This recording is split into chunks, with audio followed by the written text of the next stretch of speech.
अस्सलाम वालेकुम everybody dear students.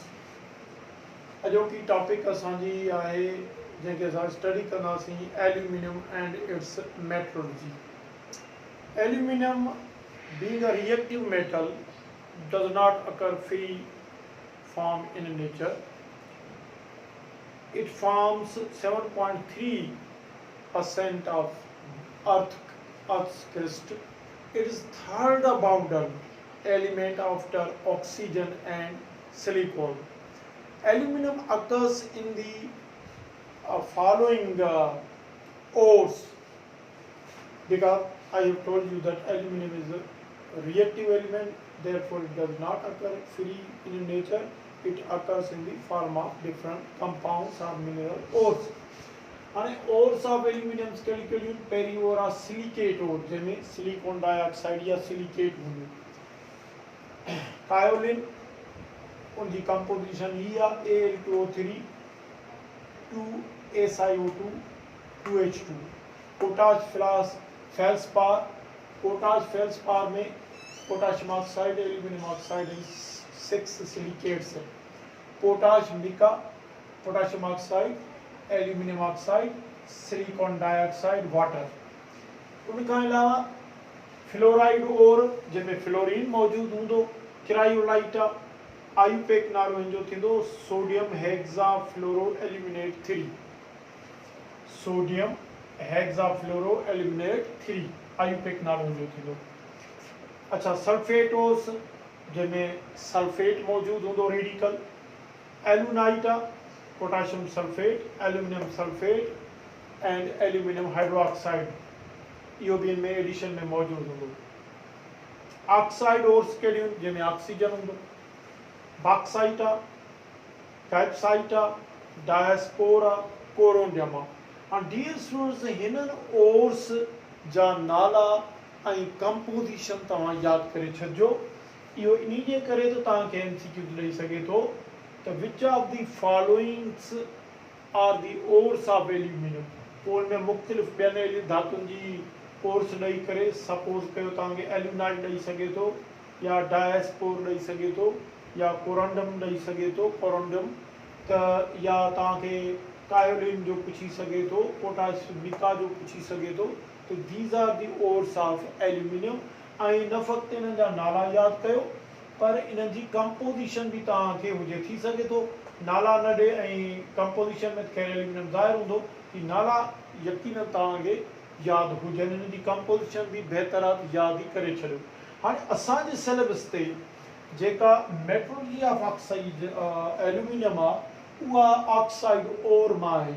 ऐं ऑक्साइड ओर मां बि टिपिकल इन बॉक्साइट ओर मंझि आहे। सो अॼु जी असांजी टॉपिक आहे metallurgy of aluminium from bauxite ओर। असां अॼु इन ते डिस्कस कंदासीं त बॉक्साइट ओर मां एल्यूमिनियम जी मेटलर्जी कीअं करणी आहे।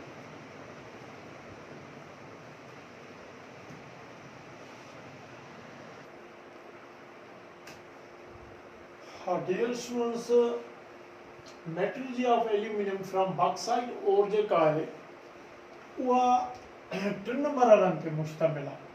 यादि करे छॾियो।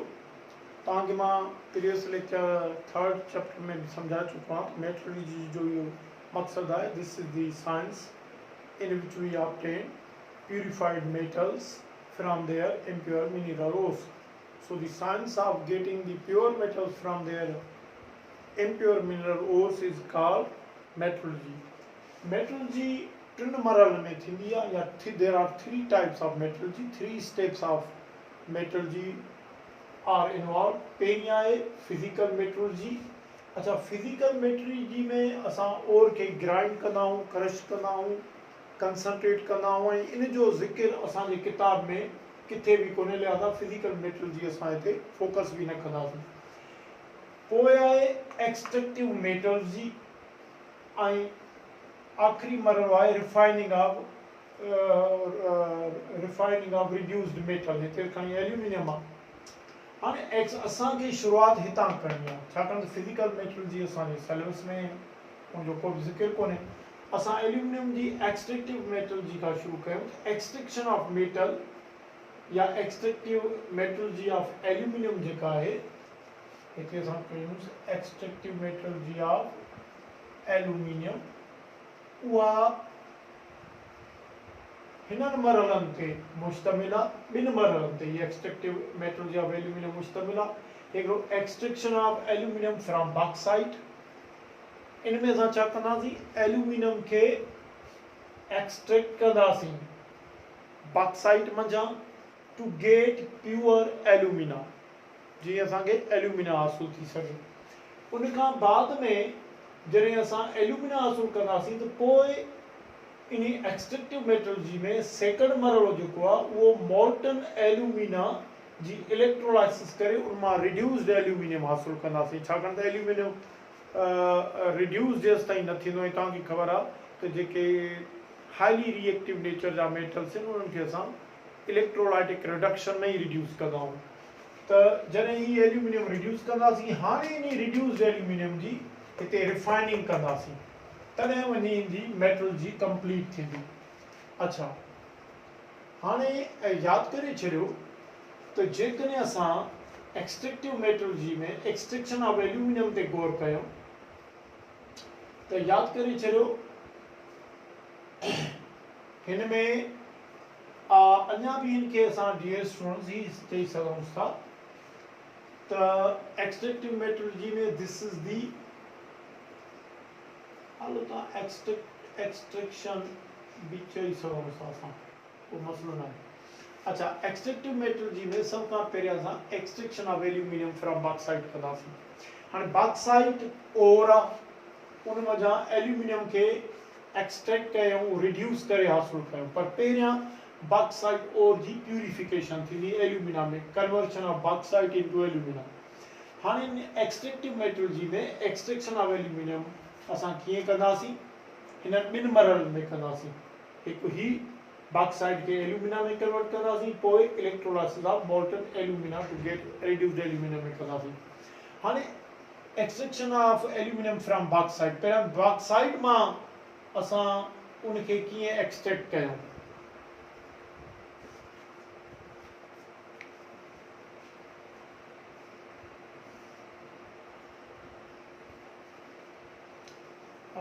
dear students sorry for disturbance इनके बेहतर आहे त असां अञा भी वधीक ऑथेंटिक हीअं थींदो इनके लेकिन असां लिखूं purification of bauxite ore to get alumina so come the by extraction number हिते भी असां ईअं लिखूं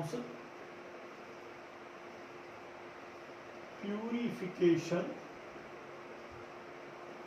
of bauxite ore to get alumina हाणे सही आहे एक्सट्रैक्टिव मेटलर्जी में पहिरियां बॉक्साइट के एल्यूमिना में कन्वर्ट कंदासीं वंस अगेन रिपीट कयां थो छाकाणि सवेरे मूंखां थोरो लफ़्ज़नि में ग़लती थी वई जुमिले लिखण में ऐं पोइ इलेक्ट्रोलाइसिस ऑफ मोल्टन एल्यूमिना करे उन मां एल्यूमिनियम रिडक्शन करे रिड्यूस करे हासिल कंदासीं हाणे पहिरियां हिन मरहले ते गौर था कयूं purification of bauxite ore to get aluminium oxide या एल्यूमिनियम हाणे ऑक्साइड बॉक्साइट ओर के एल्यूमिनियम ऑक्साइड में आणण जे लाइ असां वटि टे मेथड्स इस्तेमालु थींदा आहिनि इहो डिपेंड थो करे त which type of impurities are present in the bauxite पहिरियों मेथड आहे हॉल्स मेथड ॿियो आहे बेयस मेथड टियों आहे सरपैक्स मेथड यादि करे छॾियो बॉक्साइट के एल्यूमिना में कन्वर्ट करण लाइ बॉक्साइट के एल्यूमिनियम ऑक्साइड में कन्वर्ट करण लाइ टे मरहला आहिनि असां वटि हॉल्स मेथड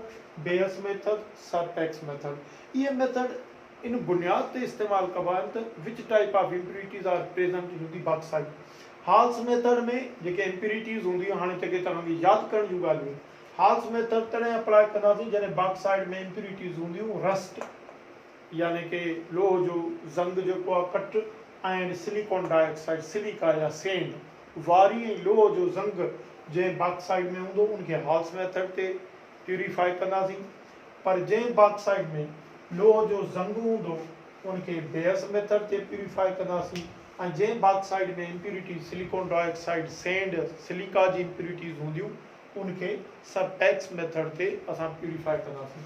हाणे हाल्स मेथड में सब खां पहिरियां बॉक्साइट के, दिस इज बॉक्साइट के असां सोडियम कार्बोनेट सां रिएक्शन करे सोडियम एल्यूमिनेट ठाहींदासीं। अच्छा, फिल्ट्रेशन कंदासीं तो उन फिल्ट्रेशन में आयरन ऑक्साइड ऐं सिलिकॉन डाइऑक्साइड ही ॿई फिल्टर थी वेंदा।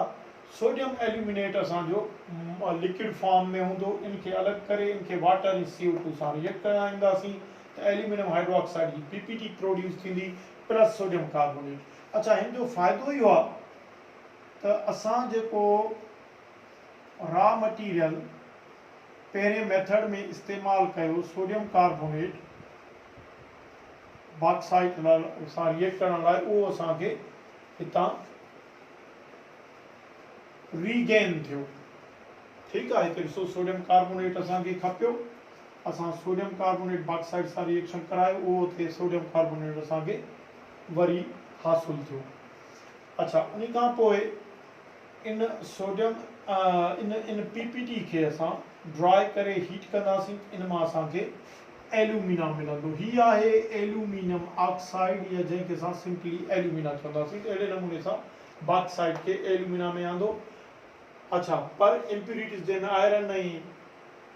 आयरन जी रस्ट एंड वारी आहे, सेंड आहे, उन्हनि खे असां हाल्स मेथड ते एल्यूमिना में आणींदासीं। पोइ आहे बेस मेथड। हाणे बेस मेथड उते अप्लाई कंदासीं जॾहिं बॉक्साइड में इम्प्यूरिटीज़ आयरन ऑक्साइड जूं हूंदियूं। इनमें सब खां पहिरियां बॉक्साइड सां सोडियम हाइड्रोक्साइड रिएक्शन करायो, सोडियम एल्यूमिनेट हासिलु कयो, फिल्ट्रेशन कयो, आयरन ऑक्साइड अलॻि थी वेंदो, सोडियम एल्यूमिनेट अलॻि थी वेंदो। सोडियम एल्यूमिनेट खे वाटर सां रिएक्शन करे एल्यूमिनियम हाइड्रोक्साइड जी PPT हासिलु कंदासीं ऐं सोडियम हाइड्रोक्साइड। हिन जो बि फ़ाइदो इहो आहे त जेको असां रॉ मटीरियल इस्तेमालु कयोसीं सोडियम हाइड्रोक्साइड ऐं बॉक्साइड सां रिएक्ट करण लाइ, उहो असांखे हिते रीगेन थियो। अच्छा, पोइ असां एल्यूमिनियम हाइड्रोक्साइड जी PPT खे हीट करे एल्यूमिना में कन्वर्ट कंदासीं। सरपैक्स मेथड असां तॾहिं अप्लाई कंदासीं जॾहिं बॉक्साइड मां सिलिकॉन डाइऑक्साइड इम्प्यूरिटी बॉक्साइड में मौजूदु हूंदी। इनखे कार्बन नाइट्रोजन सां रिएक्शन कराईंदासीं त कार्बन ऑक्सीजन जो वॾो हिसो कार्बन मोनोऑक्साइड में कन्वर्ट करे वेंदी। नाइट्रोजन एल्यूमिनियम सां मिली करे एल्यूमिनियम नाइट्राइड कंपाउंड में कन्वर्ट थींदी, ऐं जेको सिलिकॉन डाइऑक्साइड आहे उन सेंड सां कार्बन रिएक्ट करे सिलिकॉन बाई प्रोडक्ट भी असांखे हासिलु थींदो, ऐं कार्बन जेको ऑक्सीजन सां मिली करे कार्बन मोनोऑक्साइड गैस जी सूरत में इवॉल्व थी वेंदो। हाणे एल्यूमिनियम नाइट्राइड खे हाइड्रोलाइसिस में हाणे असां एल्यूमिनियम हाइड्रोक्साइड जी PPT हासिलु कंदासीं ऐं अमोनिया गैस ठहंदी। अमोनिया गैस मां असांखे हाइड्रोजन ऐं नाइट्रोजन मिलंदी। त अगेन हिन जो बि फ़ाइदो इहो आहे त जेका नाइट्रोजन असां हिते इस्तेमालु था कयूं उहा असांखे हितां रीगेन थी मिले थी। त टिनी प्रोसेस में रॉ मटीरियल जेको पहिरें स्टेप जो आहे उहो असांखे रीगेन थी मिले थो। पोइ असां हिन PPT खे हीट करे ऐं हिते एल्यूमिना में कन्वर्ट कंदासीं। अच्छा, हाणे एल्यूमिना या एल्यूमिनियम ऑक्साइड इहो अच्छे पाउडर जी सूरत में हूंदो आहे। इनखे छाकाणि त सॉलिड हूंदो, सॉलिड एल्यूमिना मां करंट पास ई न थींदो, लिहाज़ा इनखे मेल्ट करे पोइ असां मोल्टन एल्यूमिनियम ऑक्साइड मञा इलेक्ट्रोलाइसिस कंदासीं त एल्यूमिनियम रिड्यूस थी पवंदो। हाणे असां एक्सट्रैक्टिव मेटलर्जी में ही हिसो पढ़ियोसीं, हाणे हिन हिसे खे गौर कंदासीं। अच्छा, यादि करे छॾियो डियर स्टूडेंट, तव्हांखे यादि करण जूं कहिड़ियूं ॻाल्हियूं आहिनि, उहे यादि करण जूं इहे ॻाल्हियूं आहिनि। तव्हांखे थी सघे थो दी bauxite which contains impurities of rust and silica can be purified into aluminum oxide by Bayes method, Serpak's method या C मिले Hall's method तो पोइ Hall's method, या तव्हांखे Bayes method is applied to purify the bauxite into alumina which contains impurities of option A मिले impurities of rust and silica, B मिले silica, C मिले only rust.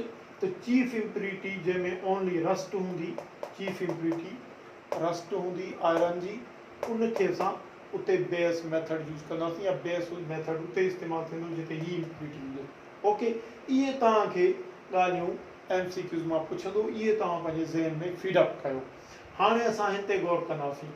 इन जे लाइ ॾिसो इंडस्ट्रियल लेवल ते त जेको मेथड आहे या जेको सेल जी टाइप हूंदी उहा डिफरेंट हूंदी। असां खां डायाग्राम वग़ैरह त कोन पुछंदो त बाबा डायाग्राम कढो त इहो सेल कीअं हूंदो। बहरहाल इन ते जेकॾहिं असां गौर कयूं त हिते असां मॉल्टन एल्यूमिना खणंदासीं जेको बेसिक सेल जो जेका वर्किंग हूंदी प्रिंसिपल। हिते एनोड जी प्लेट रखंदासीं, एनोड प्लेट उनखे पॉजिटिव एंड सां मिलायो आहे। ॿी असां हिते रखंदासीं कैथोड प्लेट, कैथोड प्लेट उनखे असां नेगेटिव एंड सां मिलायो आहे। हाणे हिते मॉल्टन एल्यूमिना खणंदासीं त हिते एल्यूमिनियम आयन्स भी पैदा थींदा। 4 इन करे जो मां इक्वेशन के बैलेंस करण लाइ थो ॾियां, अदरवाइज 4 ऐं 6 ॾियण जो को मक़सदु कोन्हे। हिते एल्यूमिनियम आयन्स इलेक्ट्रॉन्स गेन करे एल्यूमिनियम मेटल में रिड्यूस थींदा। घणा इलेक्ट्रॉन गेन कंदा? 12 इलेक्ट्रॉन्स। अच्छा, ही वरी हिते 12 इलेक्ट्रॉन्स लॉस कंदा 6 ऑक्साइड आयन ऐं ऑक्सीडाइज थी करे ऑक्सीजन गैस में कन्वर्ट थी वेंदा। बाई प्रोडक्ट असांखे हिते ऑक्सीजन गैस भी मिलियो। त एक्सट्रैक्टिव मेटलर्जी में पहिरियां असां बॉक्साइड खे एल्यूमिनियम ऑक्साइड में आंदासीं टिन मेथड्स ते। उन खां पोइ जॾहिं एल्यूमिनियम असांखे हासिल थियो त उन मॉल्टन एल्यूमिनियम जी असां इलेक्ट्रोलाइसिस करे एल्यूमिनियम खे रिड्यूस कयोसीं। हाणे ही जेको एल्यूमिनियम आहे इट इज़ 99% प्योर। इनमें 1% जी इम्प्यूरिटीज़ अञा भी मौजूद हूंदी, लिहाजा ॿियनि धातुनि जी इम्प्यूरिटीज़ इनमें मौजूद हूंदी त इनके 99.99% प्यूरिफाई करण जे लाइ असां इनके रिफाइनिंग में खणी वेंदासीं। जॾहिं हिन जी रिफाइनिंग कंदासीं रिड्यूस्ड एल्यूमिनियम जी, तॾहिं हिन जी मेटलर्जी कंप्लीट थींदी।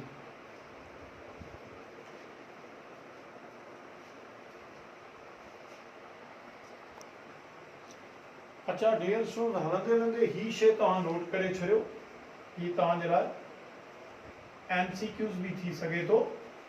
हिन एल्यूमिना जी मॉल्टन एल्यूमिना जी इलेक्ट्रोलाइसिस में ॿ शयूं असां एड कंदासीं। हिन में हिकिड़ो क्रायोलाइट, ॿियो फ्लोरोस्पार। क्रायोलाइट इन करे एड कंदासीं, ही ओर आहे एल्यूमिनियम जी।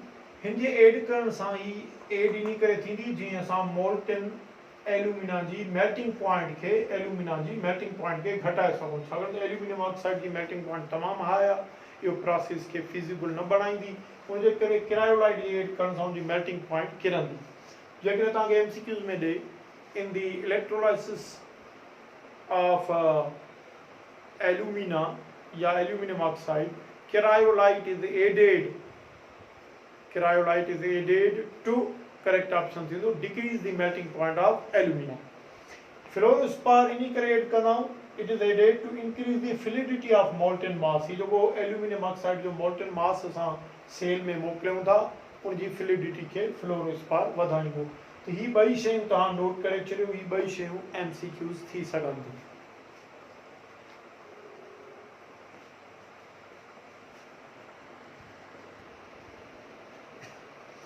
अच्छा डियर स्टूडेंट्स, आखिर में ये जेका रिफाइनिंग ऑफ रिड्यूस्ड एल्यूमिनियम आहे, ही प्रोसेस इहो असां हाणे कंदासीं मेटलर्जी ऑफ एल्यूमिनियम में। ॾिसो हिन में इलेक्ट्रोलाइसिस ऑफ मोल्टन एल्यूमिना में जेका ही असां एल्यूमिनियम रिड्यूस्ड फॉर्म में हासिल कई, इहा एल्यूमिनियम 99% प्योर आहे। Still it contains 1% impurity of other metals.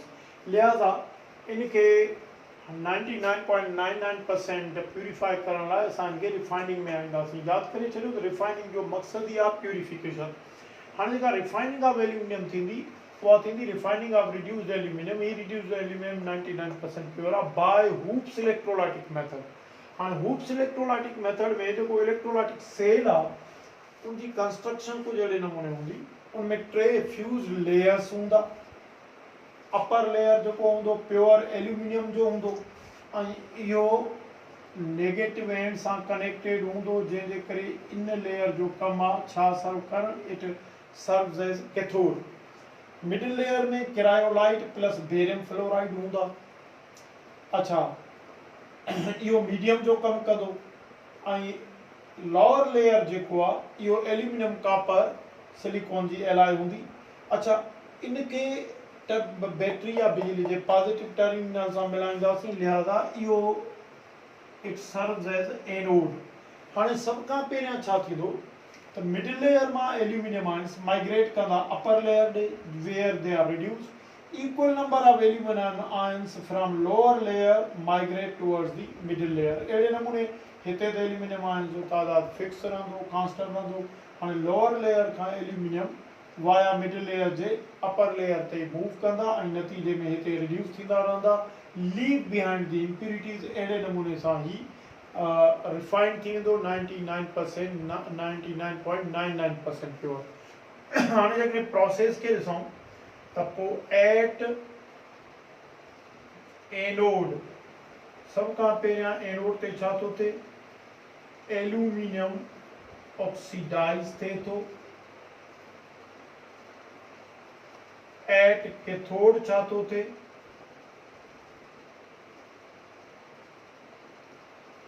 Cathode जिते नेगेटिव चार्ज आहे उते छा थो थिए, एल्यूमिनियम आयन्स जी रिडक्शन थिए थी एल्यूमिनियम मेटल में। हाणे ओवरऑल छा थियो, कॉमन थिंग्स इलेक्ट्रॉन्स कैंसिल थी विया।